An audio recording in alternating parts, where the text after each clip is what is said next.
Teman-teman, kita lanjutkan lagi. Biaya berikutnya yaitu biaya perawatan sebelum dan sesudah rawat inap. Keterangannya per kejadian.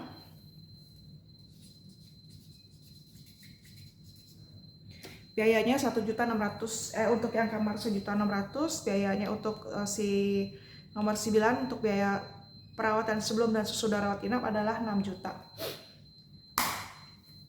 Ini adalah biaya yang berhubungan dengan rawat inap. Jadi misalkan sekarang tanggal 10 Juli 2023 ya. Ini dirawat inap. 10 Juli sampai dengan misalkan 12 Juli. Ini dirawat inap. Pak Budi lagi ya Bu ya. Ya teman-teman ya. Nah, sebelum tanggal 10, si Pak Budi ini misalkan berasa ada gejala yaitu sakit perut. Jadi dia cek, misalkan dari tanggal 7 Juli dia cek. Dia berasa sakit perut tapi nggak tahu sakit apa. Cek laboratorium, CT scan, cek X-ray dan lain-lain. Dengan keluhan sakit perut, badannya panas gitu. Setelah dicek ini, cek yang dokter sarankan, ternyata dia itu ada usus buntu misalkan. Nah, tanggal 10 dirawat di rumah sakit sampai tanggal 12. Nah, dari tanggal 10 sampai tanggal 12 ini, Pak Budi akan mengklaim biaya-biaya rawat inap, kayak biaya rumah sakit, biaya per kamar, biaya obat-obatan aneka dan sebagainya.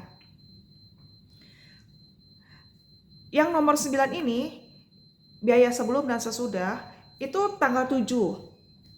Tanggal 7 kan dia cek tuh lab, CT scan, X-ray dan sebagainya, ternyata usus buntu. Nah, biaya ini bisa di cover ke biaya sebelumnya. Jadi biaya yang ini nanti biayanya adalah reimbursement. Karena ternyata kan berhubungan dengan rawat inap. Jadi nanti formulir-formulir untuk reimbursement bisa diklaim untuk biaya sebelum rawat inap. Ini misalkan dibuatnya 30 hari sebelum dan 30 hari sesudah. Ini tergantung negosiasi ya. Bisa juga 30 hari sebelum, 30 sesudah, atau 30 hari sebelum dan 60 hari sesudah. Itu tergantung ya. Misalkan ini 30 hari sebelum dan 30 hari sesudah. Nah, sesudah rawat inap, misalkan tanggal 12 nih dia pulang. Nah, nanti misalkan tanggal 20 bulan 7 balik lagi ke rumah sakit. Untuk apa? Untuk check up. Untuk cabut, misalkan untuk cabut jahitan. Nah, ini kan ada biaya lagi. Ini bisa di cover untuk biaya sesudah rawat inap. Nah, misalnya tanggal 7 ini biayanya misalnya ya 2,5 juta. Terus yang ini check up dan cabut jahitan misalnya biayanya 1,5 juta. Jadi total biaya 4 juta ini bisa di cover ke sebelum dan sesudah karena maksimal adalah 6 juta.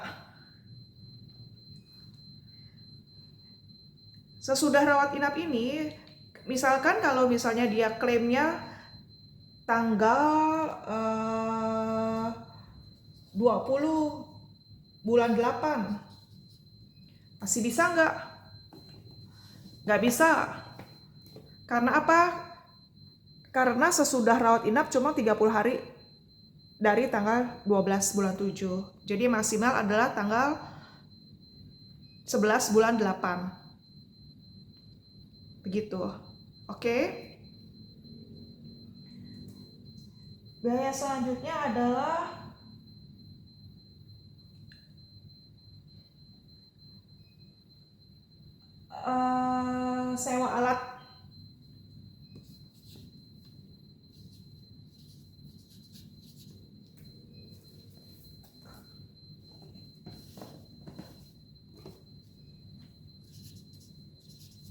Sewa alat ini selama terjadi di rumah sakit ya teman-teman ya. Per kejadian juga, misalnya 4 juta. Alat apa yang disewa? Misalkan kursi roda, terus ya alat-alat yang diperlukan selama di rumah sakit. Oke teman-teman, thank you. Kita lanjutkan di video berikutnya. Sampai jumpa.